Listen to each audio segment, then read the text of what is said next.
কোরবানি তো আপনি আল্লাহর জন্য করতেছেন, এত ফিকির কেন এটার মধ্যে? বিশাল বড় কিছু করতে হবে কেন? খাসি একটা কিনেন, জবাই করেন, শেষ, খালাস, কোরবানি আল্লাহর জন্য হয়ে গেছে। অন্য বর্ণনা আলা ওয়াজহিহি, মাথাটা নিচে, পাগুলা উপরের দিকে দিয়ে হেঁচড়াইতে হেঁচড়াইতে জাহান্নামে ফেলা। আবু দাউদ শরীফের বর্ণনা 4681 নম্বর হাদিসের বর্ণনা। ক্বালা রাসূলুল্লাহ সাল্লাল্লাহু আলাইহি ওয়াসাল্লাম, মান আহাব্বা লিল্লাহ ওয়া আবগাযা লিল্লাহ ওয়া আ'তা লিল্লাহ ওয়া মানা'a লিল্লাহ ফাকাদ ইসতাকমালাল ঈমান। রাসূলুল্লাহ সাল্লাল্লাহু আলাইহি সাল্লাম বলেন, মান আহাব্বা লিল্লাহ, যে কাউকে আল্লাহর জন্য মহব্বত করে, ভালোবাসে, ও আবগাযা লিল্লাহ, যে কোনো ব্যক্তিকে আল্লাহর জন্য ঘৃণা করে, ও আ'তা লিল্লাহ, যে কাউকে আল্লাহর জন্য দান করে, ওয়া মানা'a লিল্লাহ, যে কাউকে আল্লাহর জন্য দান করে না, দান করেও আল্লাহর জন্য, আবার কাউকে দেয় না, এটাও আল্লাহর জন্য, কারণ সে বুঝে শরীয়ত কোথায় দিতে হবে আর কোথায় দিতে হবে না, তো দেয়ও আল্লাহর জন্য, আবার দেয় না, এটাও আল্লাহর জন্য। ফাকাদ ইসতাকমালাল ঈমান, সে ঈমানকে পরিপূর্ণ করলো। বলেন কি কে পরিপূর্ণ করলো? ঈমানকে পরিপূর্ণ করলো, সে ঈমানকে পরিপূর্ণ করলো। খারাপ জিনিসের জন্য আপনাদের কাছে যদি কেউ চাঁদা চায়, দান চায়, এখানে দেওয়া জায়েজ আছে? তো এই যে আপনি দিলেন না, কারে খুশি করার জন্য? আল্লাহরে খুশি করার। আবার যেখানে দিলে সওয়াব আছে, সেখানে দিলেন কাকে খুশি করার জন্য? এইটাই আল হুব্বু লিল্লাহ ওয়াল বুগযু লিল্লাহ, আল ই'তা লিল্লাহ ওয়াল মান'উ লিল্লাহ। দিবেন আল্লাহর জন্য, আবার দিবেন না আল্লাহর জন্য। রাসূল বলেন এটাই তো পরিপূর্ণ ঈমান। তো ইব্রাহিম নবী আর তার সাথে ঈমানদাররা বলল, তোমাদের সাথে আমাদের সম্পর্ক নাই যতক্ষণ আল্লাহর উপর ঈমান না আনবা। এটা হলো জিলহজ মাস আসলে ইব্রাহিম নবীর দৃঢ় ঈমান, এই ঈমানে উজ্জীবিত হওয়ার মাস জিলহজ মাস। আরেকটা হলো নিজেকে আল্লাহর কাছে সঁপে দেওয়ার মাস জিলহজ মাস। এটা কেমন? সূরা বাকারার 131 নম্বর আয়াতে আল্লাহ বলেন, ইয ক্বালা লাহু রাব্বুহু আসলিম। ইব্রাহিম নবীকে তার রব যখন বললেন তুমি সারেন্ডার করো, আত্মসমর্পণ করো, ইব্রাহিম নবী জবাব দিলেন, আসলামতু লিল্লাহি রাব্বিল আলামিন, আমি বিশ্ব জগতের রব আল্লাহর কাছে সমর্পণ করলাম, আমি নিজেকে সঁপে দিলাম। ইব্রাহিম নবী নিজেকে কার কাছে সঁপে দিছে? এবার দেখেন কিভাবে সঁপে দিছে। আল্লাহর কাছে নিজেকে সঁপে দেওয়ার সবচেয়ে শ্রেষ্ঠ দৃষ্টান্ত, আল্লাহর হুকুম পালন করতে গিয়ে জিলহজ মাসে নিজের সন্তানকে জবাই করার জন্য ইব্রাহিম নবী পরিপূর্ণ তৈরি হয়ে গেছে। সূরা আস-সাফফাতের 102 থেকে 107 নম্বর আয়াতে আল্লাহ বলেন, আউযু বিল্লাহি মিনাশ শাইতানির রাজীম, ফালাম্মা বালাগা মা'আহু আস-সা'য়া ক্বালা ইয়া বুনাইয়া ইন্নী আরা ফিল মানাম আন্নী আযবাহুকা ফানজুর মাযা তারা। ইসমাঈল আলাইহিস সালাতু ওয়াস সালাম যখন তার আব্বার সাথে কাজ করার বয়সে উপনীত হলেন, মানে এখন কাজ করতে পারে। সন্তান কখন কাজ করতে পারে বাবা বুঝতে পারে না, যে হ্যাঁ ছেলেটারে এখন নিয়ে একটু কাজ টাজ করানো যায়। তো ইব্রাহিম নবী যখন কাজ করার বয়সে উপনীত হলেন, ইসমাইল নবী যখন কাজ করার বয়সে উপনীত হলেন, বাবা ইব্রাহিম নবী ইসমাইল নবীকে নিয়ে একদিন বের হলেন। ক্বালা ইয়া বুনাইয়া ইন্নী আরা ফিল মানাম আন্নী আযবাহুকা ফানজুর মাযা তারা। ইব্রাহিম নবী সন্তানকে বললেন, ইন্নী আরা ফিল মানাম আন্নী আযবাহুকা, আমি স্বপ্নে দেখলাম আমি তোমারে জবাই করতেছি। নবীদের স্বপ্ন সত্য, নবীদের স্বপ্ন ওহী। আমি তোমাকে জবাই করব, বাস। ফানজুর মাযা তারা, তুমি চিন্তা করে দেখো তোমার কি অভিমত। এখানে মুফাসসিরিনে কেরামের একদল লিখেছেন, ইব্রাহিম নবী সন্তানের অভিমত কেন চাইলেন? আল্লাহ হুকুম করছে বাস পালন করবে, এখানে সন্তানের অভিমত চাওয়ারই দরকার কি? হুকুম কার? হুকুম কার? তো আল্লাহর হুকুম পালনে আবার অভিমত কিসের? কথা বুঝছেন নি? সন্তানরে জবাই করতে বলছে আল্লাহ, বাস আল্লাহর হুকুম পালন করবে, এখানে অভিমত চাওয়া দরকার কি সন্তানের কাছে? মুফাসসিরিনে কেরাম খুব সুন্দর কথা লেখছে। ইব্রাহিম নবী সন্তানকে পরীক্ষা করতে চাইলেন কি?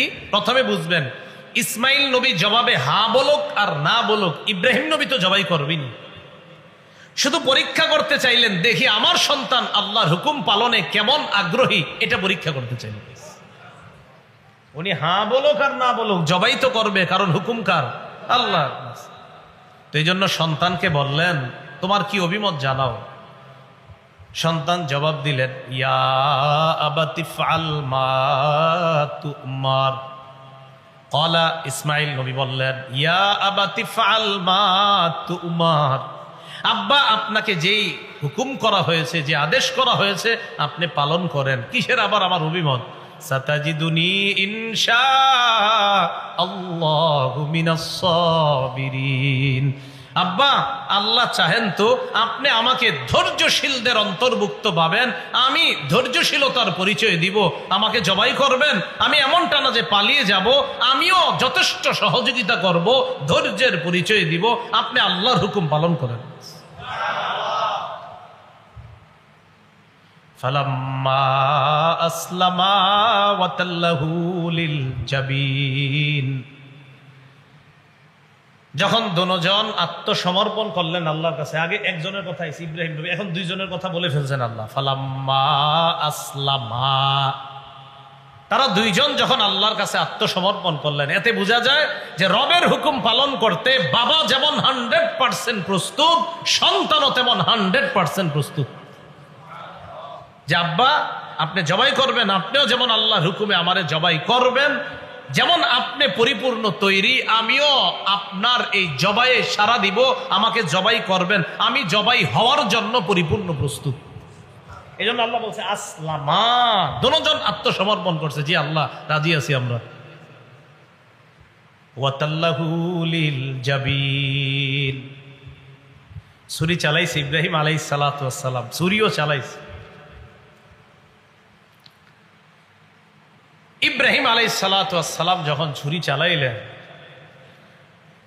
আল্লাহ পাক রব্বুল আলামিন ডাক দিলেন, ওয়ানাদাইনাহু আইয়া ইব্রাহিম ক্বাদ সাদ্দাকতার রুইয়া। আমি ইব্রাহিমকে ডাক দিয়ে বললাম, ইব্রাহিম, তুমি যে স্বপ্ন দেখেছো, এই স্বপ্ন তুমি সত্যে পরিণত করেছো। আমি শুধুমাত্র তোমার থেকে এই স্বপ্নের বাস্তবায়নটা দেখতে চেয়েছিলাম। আমি তোমার কাছে কোরবানি চেয়েছিলাম, তুমি তৈরি কিনা। আমি আল্লাহ শুধু দেখলাম তুমি আমার হুকুম পালন করার জন্য কতটা প্রস্তুত। তো আল্লাহ বলছেন, সদ্দাক্তা, আমার হুকুম পালনে তুমি পরিপূর্ণ সত্যায়ন করেছো। স্বপ্নে যা দেখছো এটা তুমি সত্যায়ন করেছো, আমি আল্লাহ স্বীকৃতি দিলাম। তুমি তো চালাইছো, ছুরি চালাইছো। ইন্না কাযালিকা নাজিজিল মুহসিনিন। আল্লাহ বলে, নেককার মানুষদেরকে আমি এমনি পরীক্ষা করি। এজন্য মনে রাখবেন, আল্লাহ কোরবানি চান, কোরবানি নেন না। কি বলছি? নেন না, চায় আপনার থেকে তৈরি, আপনি তৈরি কিনা। বাস তৈরি হয়ে যখন পরিপূর্ণ রেডি, আল্লাহ ঠিক আছে যাও, আমি একটু দেখতে চাইছি, তখনই আল্লাহর পক্ষ থেকে সাহায্য আছে। বান্দা যখন পরিপূর্ণ তৈরি না, আল্লাহ আমি এটা করবই, ঠিক আছে, আমার সাহায্য তোমার উপর আসবে। ইব্রাহিম নবী পরিপূর্ণ তৈরি, সন্তান জবাই করবে, আল্লাহ ঠিক আছে, ওয়াফাদাইনাহু বিযিবহিন আযীম।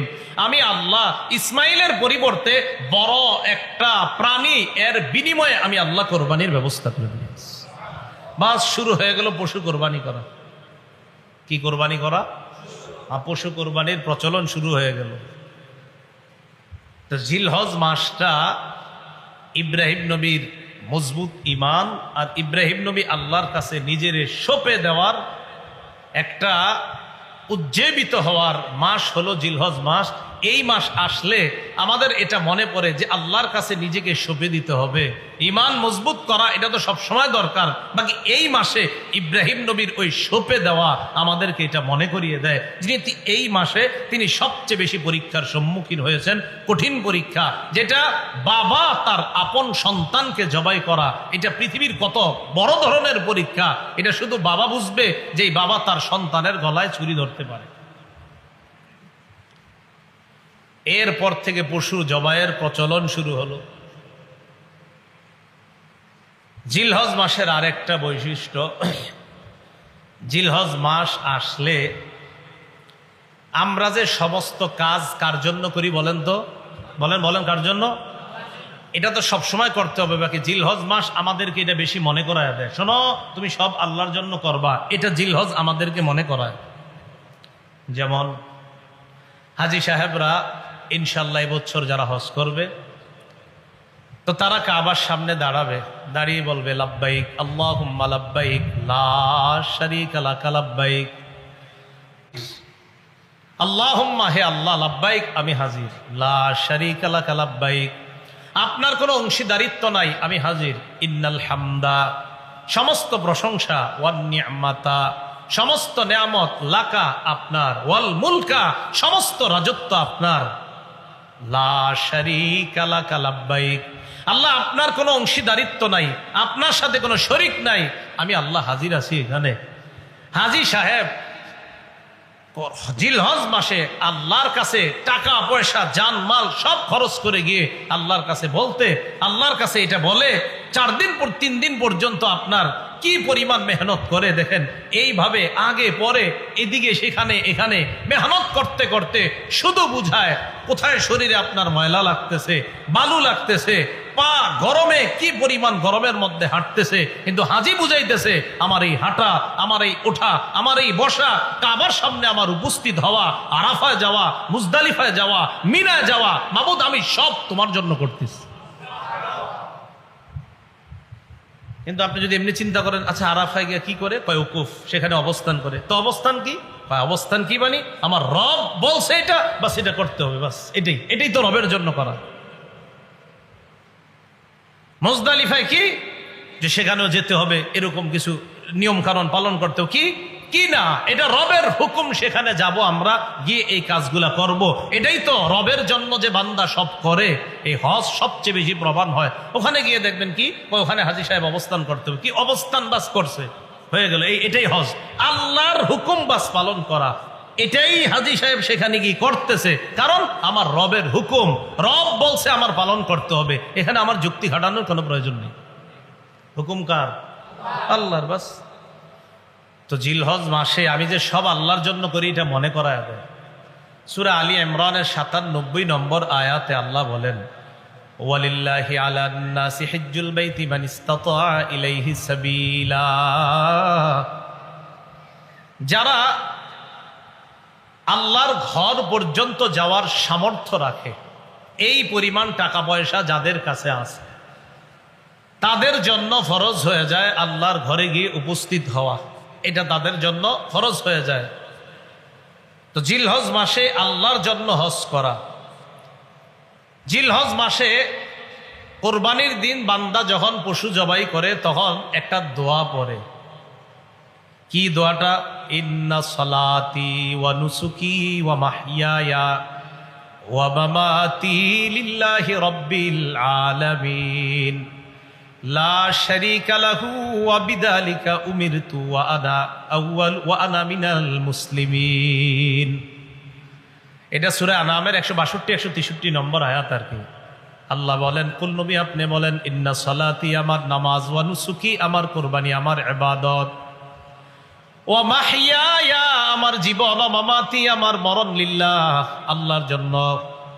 ইন্না সলাতি আমার নামাজ, ওয়া নুসুকি আমার কুরবানি, ওয়া মাহইয়ায়া আমার জীবন, ওয়া মামাতি আমার মরণ, লিল্লাহি রাব্বিল আলামিন বিশ্বজগতের রব আল্লাহর জন্য।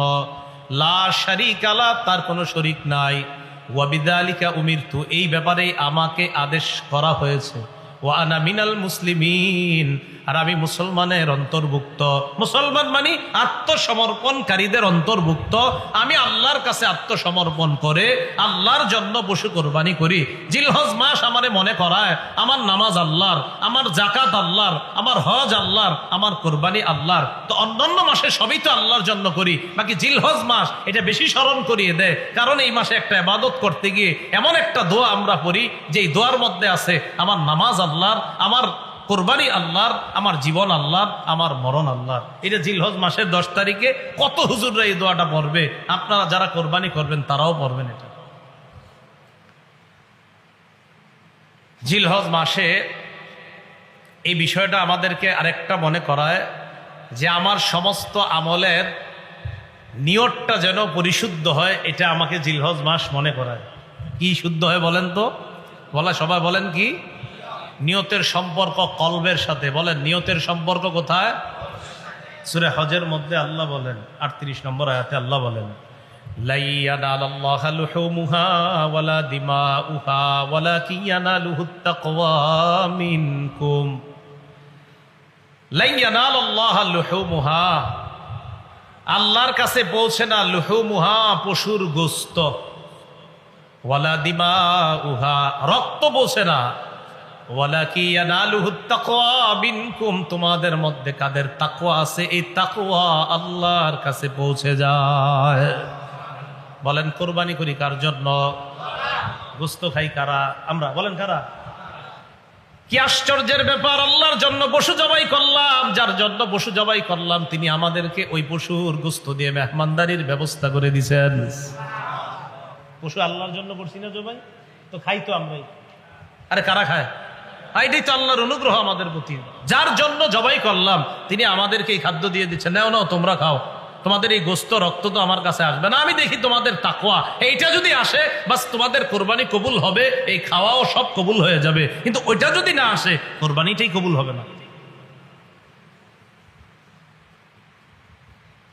এই জন্য আমরা যারা কোরবানি করব 3টি মৌলিক কথা মনে রাখবো। বলেন কয়টি? 4টি। 3টি না, বলেন 4টি। কয়টি? 1 নাম্বার বলেন পরিশুদ্ধ নিয়ত। বলেন পরিশুদ্ধ নিয়ত। হালাল টাকায় কোরবানি। 2 নাম্বার বলেন তো কি টাকায়? 3 নাম্বার বলেন শরীয়ত মোতাবেক কোরবানি। 4 নাম্বার রিয়া মুক্ত কোরবানি। 1 নাম্বার পরিশুদ্ধ নিয়তের সাথে কোরবানি, 2 নাম্বার হালাল টাকায় কোরবানি, 3 নাম্বার শরীয়ত মোতাবেক কোরবানি, 4 নাম্বার রিয়া মুক্ত, কাউরে দেখানোর জন্য না, রিয়া মুক্ত কোরবানি। এই 4টা মৌলিক কথা মনে রাখবো। থাকবো তো ইনশাল্লাহ? আচ্ছা, এর মধ্যে 1 নাম্বার নিয়তটা শুদ্ধ করা। সহিহ বুখারীর বর্ণনা 1 নম্বর হাদিস, সহিহ বুখারীর প্রথম হাদিস, ওমর ইবনুল খাত্তাব রাদিয়াল্লাহু তাআলা আনহুর বর্ণনা। তিনি বলেন, আমি রাসূলুল্লাহ সাল্লাল্লাহু আলাইহি সাল্লামকে বলতে শুনেছি, ইন্নামাল আমালু বিন্নিয়াত। রাসূলুল্লাহ সাল্লাল্লাহু আলাইহি সাল্লাম বলেন, সমস্ত কাজের প্রতিদান নির্ভর করে নিয়তের উপর। বলেন তো সমস্ত কাজের আমলের প্রতিদান নির্ভর করে কিসের উপর? নিয়তের উপর। আমার আমলটা শুদ্ধ হবে কিনা, আমি এই আমল কইরা সওয়াব পামু কিনা, এটা নির্ভর করবে আমার নিয়তটা শুদ্ধ কিনা। যদি নিয়ত শুদ্ধ হয় আমলের সওয়াব আমি পেয়ে যাব। এখন আমি যে আপনাদের সামনে কথা বলতেছি, এই যে কথা বলতেছি, ইব্রাহিম নবী, ইসমাইল নবী, এটা কি কথা? বলেন কথা না কাজ? আমি যে বলতেছি এটা কথা না কাজ? বলেন সবাই, আবার বলেন কথা। বলেন এটা কি? হ্যাঁ, এই কথাটাও অঙ্গের কর্ম। বলেন এই কথাও অঙ্গের। আরেকটু ভালো করে বলেন কথা বলা। বলেন কথা বলা মুখ নামক অঙ্গের কর্ম। এখন এই কথা যদি ভালো কথা হয় এটা ভালো আমল, কথা যদি খারাপ কথা হয় এটা খারাপ আমল। বুঝছেননি? আল্লাহ জানে বুঝছেন।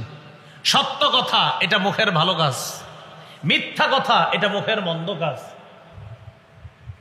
এই জন্য ইন্নামাল আমালু বিন্নিয়াত মানে ইন্নামা আমালুল জাওয়ারিহি তুসাবু বিন্নিয়াত, অঙ্গ প্রত্যঙ্গের আমলের প্রতিদান দেওয়া হবে, নিয়তের উপর নির্ভর করবে। অঙ্গ প্রত্যঙ্গের আমলের প্রতিদান দেওয়া হবে। হাত একটা অঙ্গ, পা একটা অঙ্গ, কান একটা অঙ্গ, নাক একটা অঙ্গ, মুখ অঙ্গ। এই মুখ দিয়া যা করব এটাও আমল, মুখ দিয়ে যা করবো এটা আমল। হ্যাঁ, আমি মুখ দিয়ে বলছি এটা কথা, এটা মুখের, এই যে মুখ দিয়ে বলছি এটা আমার কথা, তবে এই কথাটা মুখের একটা কাজ। কি মুখ কি করছে এখন? মুখ এখন কথা বলছে। এই মুখের কথা যদি ভালো হয় এটা ভালো আমল, মুখের কথা যদি খারাপ হয় এটা খারাপ আমল। এই জন্য ইন্নামাল আমাল মানে ইন্নামা আমালুল জাওয়ারিহ তুসাবু বিন্নিয়াত, অঙ্গ প্রত্যঙ্গের প্রতিদান নির্ভর করে পরিশুদ্ধ নিয়তের উপর। অঙ্গ প্রত্যঙ্গের আমলের প্রতিদান নির্ভর করে পরিশুদ্ধ নিয়তের উপর। এই ইন্নামাল আমালু বিন্নিয়াত হাদিসটাকে ইমাম শাফি, ইমাম আহমদ ইবনে হাম্বল রাহিমাহুমাল্লাহ তারা বলেন, এই হাদিসটা সুলুসুল ইসলাম, ইসলামের 3 ভাগের 1 ভাগ। পুরা ইসলামকে যদি 3 ভাগ করা হয়, শুধু এই হাদিসটা হবে ইসলামের 3 ভাগের 1 ভাগের ব্যাখ্যা। ইন্নামাল আমালু বিন্নিয়াত। তা আপনাদের মনে আসেনি? কয়টা কথা মনে রাখতে হবে? 1 নাম্বার শুদ্ধ নিয়ত, 2 নাম্বার হালাল। সহিহ বুখারীর বর্ণনা 52 নাম্বার হাদিস, নুমান ইবনে বাশীর রাদিয়াল্লাহু তাআলা আনহুর বর্ণনা। তিনি বলেন, ক্বালা রাসূলুল্লাহ সাল্লাল্লাহু আলাইহি ওয়াসাল্লাম, আল হালালু বায়্যিনুন ওয়াল হারামু বায়্যিন।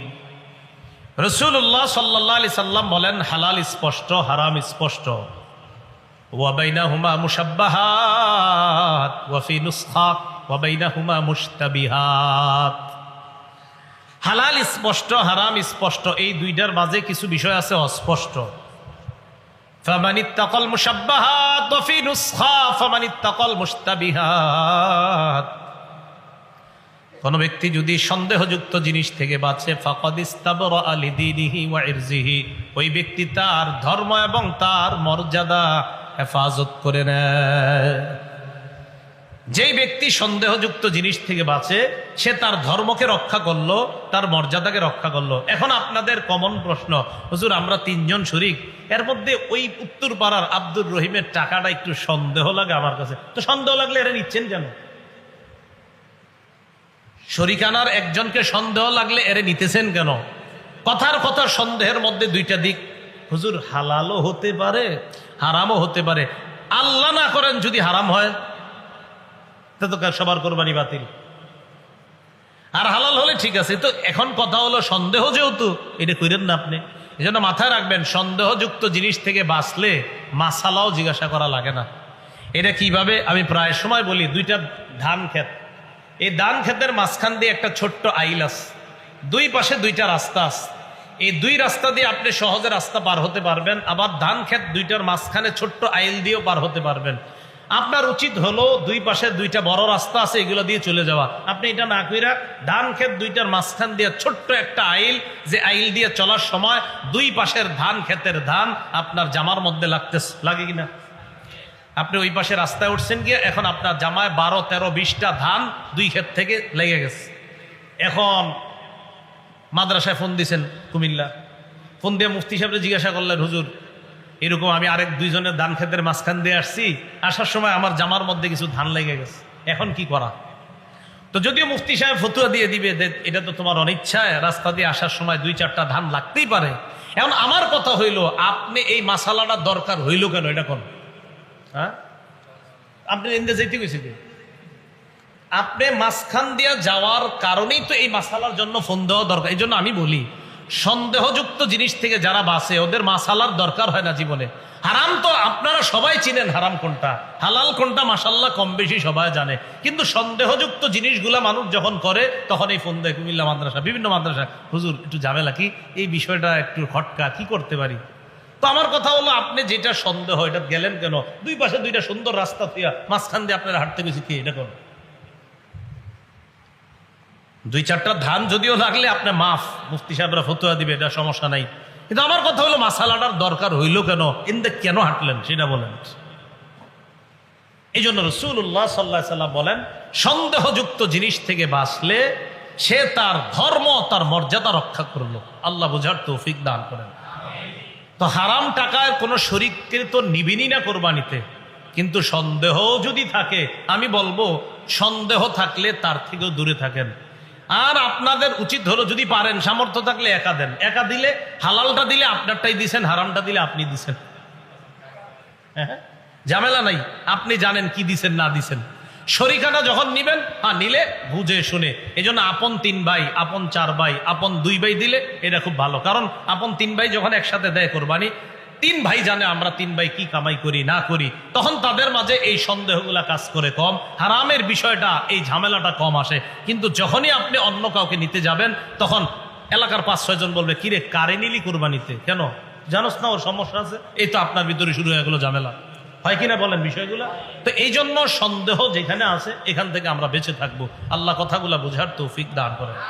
তাহলে আসেন, 1 নাম্বার নিয়ত শুদ্ধ, 2 নাম্বার হালাল সম্পদ দিয়ে কোরবানি দেওয়া, 3 নাম্বার শরীয়ত মোতাবেক কোরবানি কিভাবে জবাই করব, পশুটা কিভাবে জবাই করব না করব, পশু যখন জবাই করব আমরা কোন রগটা পর্যন্ত কাটতেই হবে, যেটা না কাটার আগ পর্যন্ত পশুটার ওখানে ছুরি লাগায় আপনি চলে গেলেন, কসাই পরে জবাই করলো, এই বিষয়গুলা খুব ভালোভাবে। এই জন্য আলেম যখন কোরবানি করে, অনেক কসাইরা আপনারা থাকেন, আপনারা কি করেন যে হুজুর একটা পুষ দিয়ে চলে যান, না উনি পুষ দিয়ে চলে যান মানে একটা রগ আছে যেই রগটার মধ্যে ওইটা লাগতে হবে, লাগার পর এরপরে ওইটার জীবন যায়, জান যায়, ওই রগ পর্যন্ত অন্তত কাটতে দেন, এর আগ পর্যন্ত আপনি তাকে সরাই দেন না। আমি কিন্তু জবাই করি না, আমার বলতেছি না, যারা করে জবাই এটা করা উচিত। আমি অনেক আগে 10-12 বছর আগে একটা বা দুইটা পশু জবাই করছিলাম, জবাই করার সুযোগ হয় না বা কোনো কারণে করি না। এখন যাই হোক, এই যে এই কাজটা আপনারা যারা জবাই করবেন, ওলামা একরাম বা ছাত্র যারা জবাই করবেন, খুব মন এই জবাইয়ের সময় যেই রগটা আপনার, যেই রগটা অন্তত কাটতেই হবে, যেই রগটা কাটলে তার জানটা যায়, ওই রগ পর্যন্ত আপনি চাকুটা চালাবেন। হ্যাঁ, এরপর আপনি ঠিক আছে, ওরা দেখবেন মাঝখানে এইভাবে একটা আঘাত করে কসাইরা, এই কাজটা করতে দিবেন না। গরুর এই জায়গায় মাঝে একটা এইভাবে দেয়, এটা করতে দিবেন না। তো যাই হোক, শরীয়ত মোতাবেক করা, কোনো বেদাত যেন আমার কোরবানির মধ্যে প্রবেশ না করে, কোনো বেদাত যেন প্রবেশ না করে। এটা কেমন? গরু আপনি কোরবানির জন্য কিনলেন, কিনার পর কোরবানি দেওয়ার আগ পর্যন্ত এমন এমন কিছু কাজ করে এলাকার মানুষ, এটা আর কোরবানির যোগ্যই থাকে না। কি করে না করে, মানে কত রুসুম পালন করে, সব জায়গায় না, কিছু কিছু জায়গায় অনেক রুসুম পালন করে। এই রুসুমগুলা পালন করেন না। সহিহ বুখারীর বর্ণনা 2697 নম্বর হাদিস, আম্মাজান আয়েশা সিদ্দিকা রাদিয়াল্লাহু তাআলা আনহার বর্ণনা। আম্মাজান আয়েশা সিদ্দিকা রাদিয়াল্লাহু তাআলা আনহা তিনি বর্ণনা করেন, ক্বালা রাসূলুল্লাহ সাল্লাল্লাহু আলাইহি ওয়াসাল্লাম, আয়েশা সিদ্দিকা রাদিয়াল্লাহু তাআলা আনহা বলেন, রাসূলুল্লাহ সাল্লাল্লাহু আলাইহি সাল্লাম বলেন, মান আহদাসা ফি আমরিনা হাদা মা লাইসা মিনহু ফাহুয়া রাদ্দুন। আমাদের ইসলাম ধর্মের মাঝে যদি ইবাদতের নামে সওয়াবের আশায় নতুন কিছু কেউ অনুপ্রবেশ করায়, এবার আপনারা আমার সাথে বলেন, ইসলামের মধ্যে ইবাদতের নামে সওয়াবের আশায় নতুন কিছু করা বেদাত। মনে থাকবে নি? ইসলামের মধ্যে ইবাদতের নামে সওয়াবের আশায় নতুন কোনো কিছু আবিষ্কার করা, আবির্ভাব করা বেদাত। এটা কি বলেন? বেদাত। কত ধরনের পদ্ধতি আবিষ্কার হয়, আল্লাহ হেফাজত করেন। ইমাম মালিক রাহমাতুল্লাহি আলাইহি বলেন, মান ইবতাদা ফিল ইসলামি বিদআতান ইয়ারাহা হাসানা ফাকাদ জামা আন্না মুহাম্মাদান ক্বাদ খানা রিসালা। ইমাম মালিক বলেন, কোন ব্যক্তি যদি ইসলামের মধ্যে নতুন কিছু আবিষ্কার করে আর সে যদি এটাকে অনেক উত্তম মনে করে, কেমন যেন সে মুহাম্মদ সাল্লাল্লাহু আলাইহি সাল্লামের দায়িত্বকে খেয়ানত করে গিয়েছে, এই দাবি ওই ব্যক্তি করতেছে। আবার বলছি, কেউ ইসলামের মধ্যে নতুন কিছু ঘটাইছে, ঘটানোর পর এটাই উত্তম মনে করতেছে, হ্যাঁ এটাই সুন্দর, সে কেমন যেন এই দাবি করতেছে, আন্না মুহাম্মাদান ক্বাদ খানা রিসালা, মুহাম্মদ সাল্লাল্লাহু আলাইহি সাল্লাম দায়িত্ব পালনে খেয়ানত করেছে। বলেন নাউজুবিল্লাহ। কেন? কারণ উনি নতুন করে কিছু বানানোর অর্থ এলেই যে নবীজি পুরোপূর্ণ রেখে যাইতে পারে নাই, এই জন্য হজরতে নতুন একটা চালু করছে।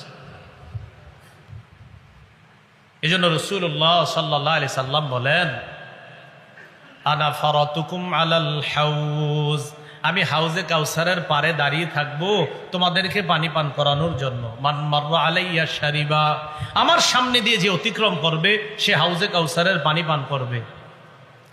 ওয়ামান শারিবা লাম ইয়াজমা, আর যে হাউজে কাউসারের পানি পান করবে সে আর পিপাসার্ত হবে না।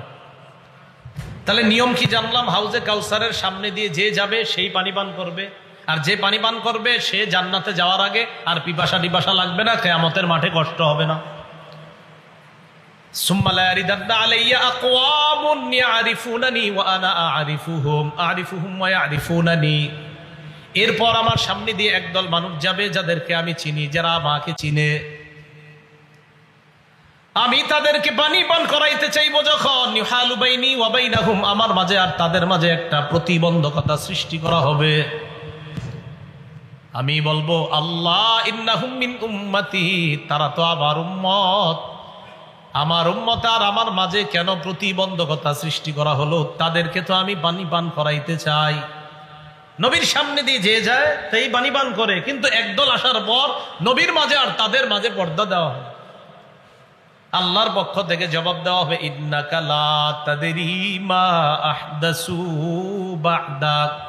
আপনি জানেন না, আপনি দুনিয়া থেকে চলে আসার পর এরা ইসলামের মধ্যে নতুন কত কিছুর আবিষ্কার করছে, এটা আপনার জানা নাই। এমন এমন বেদাত আবিষ্কার করছে, এটা আপনি জানেন না হাবিব। নবী তখন বলবে, সুহকান সুহকান লিমান গায়্যারা দীনি লিমান বাদদালা দীনি। দূর হও আমার সামনে থেকে, দূর হও আমার সামনে থেকে।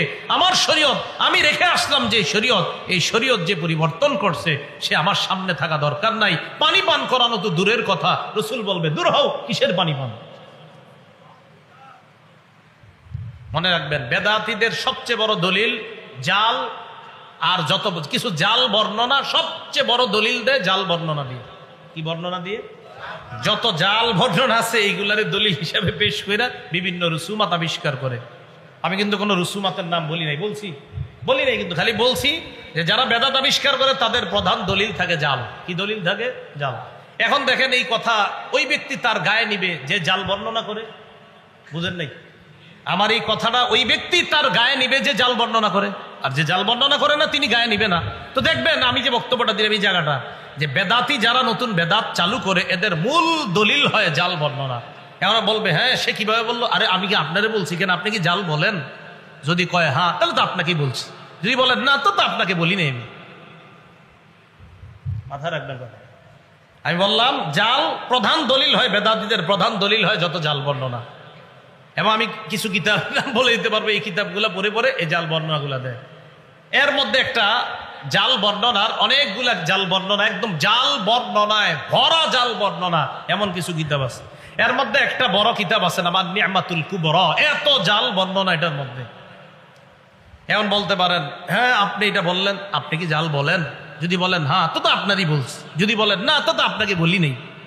এটা আমার কথা সবসময় মনে রাখবেন। আমি কখনো কাউকে বলি না যে এটা আপনাকে। আমি বলি, বলার পর সেটা যদি আপনি করে থাকেন তো আপনি শুধরে যান, যদি না করে থাকেন সেটা তো আপনার জন্য এ ওয়াজ না। কি ঠিক বলেন? যে কথাটা বলছি এটা ঠিক, ঠিক আছে না? কথাটা বুঝে ঠিক বলছেন? হ্যাঁ। তাহলে বেদাতের বড় দলিল হয় জাল। বেদাতের বড় দলিল হয় কি? যত জাল বর্ণনা আছে এগুলা দলিল হিসেবে দাঁড় করাবে, এরপরে বলবে। আল্লাহ আমাদেরকে হেফাজত করেন। কোরবানির ক্ষেত্রে মৌলিক 4 কথা। এর মধ্যে 1 নাম্বার নিয়ত শুদ্ধ, 2 নাম্বার, 3 নাম্বার মানে বেদাত মুক্ত ভাবে কোরবানি করা, 4 নাম্বার কি? রিয়া। কি রিয়া? ছাড়া, মানে লোক দেখানো ছাড়া কোরবানি করা। আচ্ছা, পুরাটা বলবেন, রিয়া কি? রিয়া ছাড়া করা। তিরমিজি শরীফের বর্ণনা 2382 নম্বর হাদিস, 2382 নম্বর হাদিস। উকবা ইবনে আমির থেকে বর্ণনা, তিনি বলেন, আন্না শুফাই আল আসবাহি দাখাল আল মাদিনা। বিখ্যাত তাবি শুফাই আল আসবাহি মদিনায় আসছে। ফাইদা হুয়া বিআবি হুরায়রা। হঠাৎ মদিনায় এসে দেখে আবু হুরায়রা রাদিয়াল্লাহু তাআলা, রাসূলের সাহাবী, তিনি হাদিস পড়াচ্ছেন। ইজতামা আলাইহিন নাস। মানুষ তাকে চারদিক থেকে ঘেরাও করে আছে। তিনি মানুষকে প্রশ্ন করলেন, এটা কে? ফাকালু আবু হুরায়রা। চিনো না? এটা আবু হুরায়রা, রাসূলের সাহাবী। ইউহাদ্দিসুন নাস। তিনি মানুষকে হাদিস পড়াচ্ছেন। শুফাই আল আসবাহি রাহমাতুল্লাহ বলেন, ফাদানাউতু মিনহু। আমি তার কাছে গেলাম। তার কাছে গিয়ে কআদতু বাইনা ইয়াদাইহি, কাছাকাছি বসলাম। ফালাম্মা সাকাতা ওয়া খালা। হাদিস পড়ানো যখন শেষ করলেন এবং যখন তিনি একাকী হলেন, আমি তার কাছে গেলাম, গিয়ে বললাম, আপনার একটা কথা বলতে আসছি। আবু হুরায়রা রাদিয়াল্লাহু তাআলা আনহু বললেন, কি কথা বলো? তো বললেন, আনশুদুকা বিহাক্কিন ওয়া বিহাক্কিন লাম্মা হাদ্দাসতানি হাদিসান আর রাসূলিল্লাহি সাল্লাল্লাহু আলাইহি সাল্লাম, হাদিসান সামি'তাহু মির রাসূলিল্লাহি সাল্লাল্লাহু আলাইহি সাল্লাম, আকালতাহু ওয়া আলিমতাহু। আপনাকে আমি শপথ দিয়ে একটা কথা বলি, আপনি আমার এমন একটা হাদিস শোনান যে হাদিসটা নবীর থেকে শুনছেন, বুঝছেন, জানছেন। কি সুন্দর কথা, যে হাদিসটা নিজে বুঝছেন, জানছেন, ভালোভাবে শুনছেন, এমন একটা হাদিস শোনান। আবু হুরায়রা রাদিয়াল্লাহু তাআলা আনহু বললেন, আফআলু। তুমি যেটা বলছো আমি এটা করছি, এখন দাঁড়াও। লা উহাদ্দিসান্নাকা হাদিসান হাদ্দাসানিহি রাসূলুল্লাহ সাল্লাল্লাহু আলাইহি ওয়াসাল্লাম। আমি তোমাকে এখন রসুলের একটা হাদিস শোনাবো, যে হাদিসটা নবী আমাকে শুনিয়েছেন, এমন একটা হাদিস আমি তোমাকে শোনাবো। এই কথা বইলে কি হয়েছে জানেন? সুম্মা নাশাগা আবু হুরায়রা তানাশাগা, আবু হুরায়রা রাদিয়াল্লাহু তাআলা এটা বইলে বেহুশ হয়ে গেছে। হাদিস বলছিনি, বলে নাই, বলছে শোনাবো, এটা বইলে বেহুশ হয়ে গেছে। ফালাম্মা আফাকা, ওনার যখন হুশ ফিরে আসছে, হুশ ফিরে আসার পর তখন তিনি আবার বললেন, আফআলু লা উহাদ্দিসান্নাকা হাদিসান হাদ্দাসানিহি রাসূলুল্লাহ সাল্লাল্লাহু আলাইহি ওয়াসাল্লাম ফি হাযাল বাইত মা মা'না আহাদুন গায়রি ওয়া গায়রুহু। আমি তোমাকে এমন একটা হাদিস বলবো যে হাদিসটা নবী আমাকে এই ঘরে শুনিয়েছে, আমি আর নবী ছাড়া এই ঘরে তখন কেউ ছিল না, এমন একটা হাদিস আমারে বলছে, ওই হাদিসটা আমি এখন তোমাকে শোনাবো। তাহলে হাদিসটা গুরুত্বপূর্ণ। এটা বইলে আবার বেহুশ হয়ে গেছে। হাদিস শোনাইছিনি? শোনাইনি।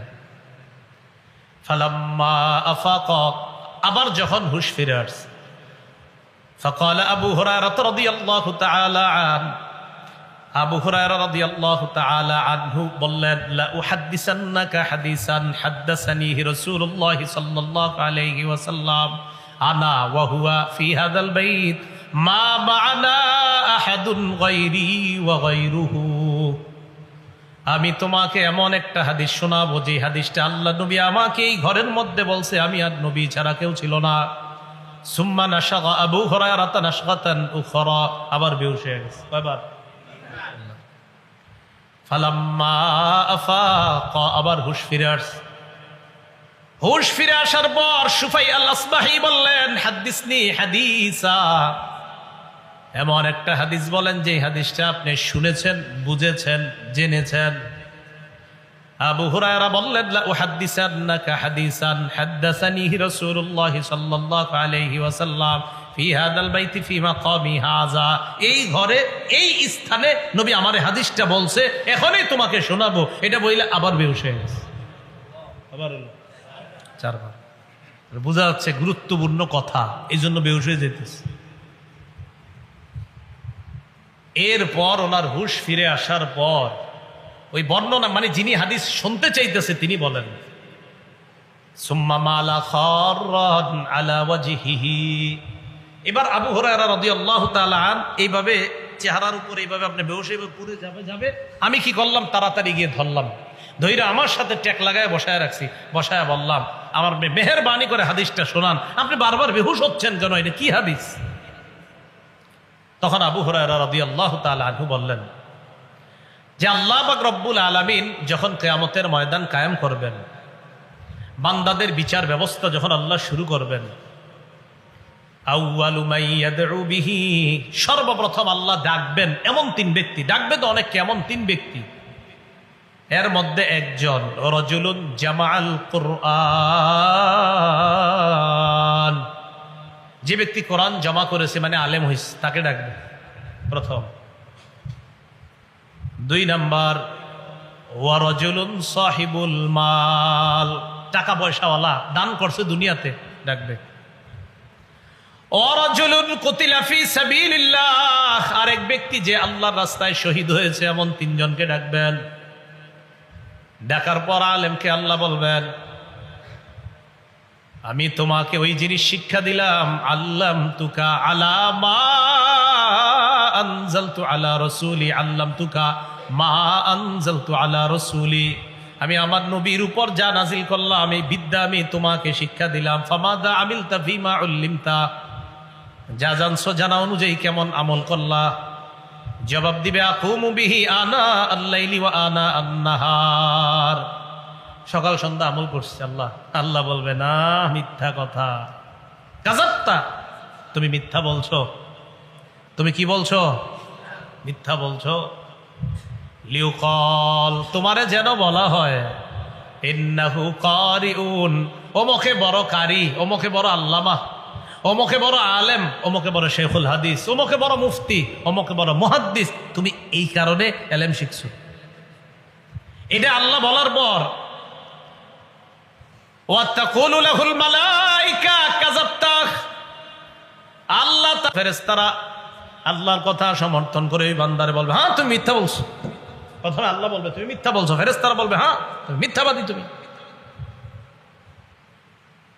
এই কথা বলার পর অন্য বর্ণনা মাথাটা নিচে পাগুলা উপরের দিকে দিয়ে হ্যাঁচড়াইতে হ্যাঁচড়াইতে জাহান্নামে ফেলা। যাও,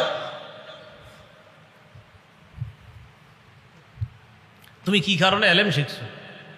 1 নাম্বার রিয়া দেখানোর জন্য শিখছে। 2 নাম্বার সম্পদ ওয়ালারে ডাকবে। কেন ডান? সম্পদ ওয়ালারে ডাকে বলবে তোমারে সম্পদ দিয়েছিলাম আমি, কি করছো? আলাম ওয়াসি আলাইকা, আমি কি তোমাকে সম্পদশালী করি নাই? সে বলবে বালা ইয়া রব, হ্যাঁ আল্লাহ সম্পদ দিয়েছেন, তো কি করছো? জবাব দিবে আসিল রাহিম, আমি রক্তের সম্পর্ক রক্ষা করেছি। ও আস্তা সদ্দাকুল, আল্লাহ আমি সৎকা করতাম, অনাথ সৎকা করতাম। আল্লাহ বলবে মিথ্যা কথা। লিউখাল ইন্নাহু জাওয়াদ ফুলানুন জাওয়াদ, যেন তোমারে বলা হয় অমুকে বড় দাতা, এই জন্য তুমি দান করতা। না হয় তুমি 5 জনের জাকাতের 5টা লুঙ্গি দিয়ে ছবি তুলে ফেসবুকে কেন দিছিলা বলো? 5 জন মহিলার 5টা শাড়ি দিয়ে তুমি ফেসবুকে ছবি দিছো, তো তোমার নিয়ত কি? তুমি তো এটাই নিয়ত তোমারে মানুষ বড় দাতা বলবে। হ্যাঁ জানি না, একটা কথার কথা, হয়তো ফেসবুকে দিছে এই নিয়তে যে আল্লাহ আমি দিলাম, অন্য আরো 10টা মানুষ দেয়, তাহলে ঠিক আছে, তার নিয়ত তো আমরা জানি না। কিন্তু যদি নিয়তটা এটা হয় যে আমি দিলাম, মানুষ দেখুক আমি কত বড় দাতা, নিয়ত জানে কে? আল্লাহ। তোমাকে বলা হয়েছে দুনিয়াতে অকতিল, তুমি বড় দাতা, দুনিয়াতে বলা হয়েছে যাও জাহান্নামে যাও। গেল জাহান্নামে। শহীদ আসো, আল্লাহ রাস্তায়, আমার রাস্তায় জেহাদ করছো তুমি না? কেন করছো? আল্লাহ কাতালতু হাত্তা কুতিলতু, আমি লড়াই করতে করতে শহীদ হয়ে গেছি। হ্যাঁ, আল্লাহ বলবে কেন? বলবে আপনার জন্য। আল্লাহ মিথ্যা কথা, তোমারে বীর বাহাদুর বলা হয় যেন এই নিয়তে তুমি জিহাদ করছো। দুনিয়াতে মানুষ তোমারে অনেক বীর বাহাদুর বলছে, যাও জাহান্নামে যাও, জাহান্নামে। আবু হুরায়রা বলেন উলাইকা সালাসাতুল্লাতি তুসাআরু বিহিমুন নার, এই 3 ব্যক্তির দিয়ে আগুন প্রজ্বলিত করা হবে জাহান্নামের কথা। কেন বলেন তো? এলেম শিখছে, জিহাদ করছে আল্লাহর জন্য না দেখানোর জন্য? হ্যাঁ। 4 নাম্বার কোরবানি, এটা ইবাদত, এই ইবাদত আল্লাহর জন্য করা, দেখানোর জন্য না করা। তাহলে বলেন তো 1 নাম্বার নিয়ত শুদ্ধ করা, 2 নাম্বার হালাল মাল দিয়ে কোরবানি করা, 3 নাম্বার বেদাত মুক্ত ভাবে শরীয়ত মোতাবেক কোরবানি করা, 4 নাম্বার রিয়া মুক্ত, মানুষকে দেখানোর জন্য না, আমার রবকে খুশি করার জন্য কোরবানি করা। এই গরুর গোস্তটা মনে হয় মজা হবে, না না আমার একটু মজা বেশি হয়েছে কম হয়েছে, এগুলো বললেন না আল্লাহর রাস্তায়। আবার হিসাব করে যে এটা বাজারে বেচলে কত টাকার গোস্ত বেচা যায় তো দেখি, তো হিসাব করে দেখে আহা কিনলাম 1 লাখ দিয়া, গোস্ত তো 80,000 টাকার বেচা হবে, হইতো তার মানে কি 20,000 টাকা লস খাইলাম। আরে আশ্চর্য তো, আপনি এগুলো কি করেন? কোরবানি তো আপনি আল্লাহর জন্য করতেছেন, এত ফিকির কেন এটার মধ্যে? বিশাল বড় কিছু করতে হবে কেন? খাসি একটা কিনেন, জবাই করেন, শেষ, খালাস, কোরবানি আল্লাহর জন্য হয়ে গেছে। বলেন, সবাই বলেন কোরবানি কার জন্য?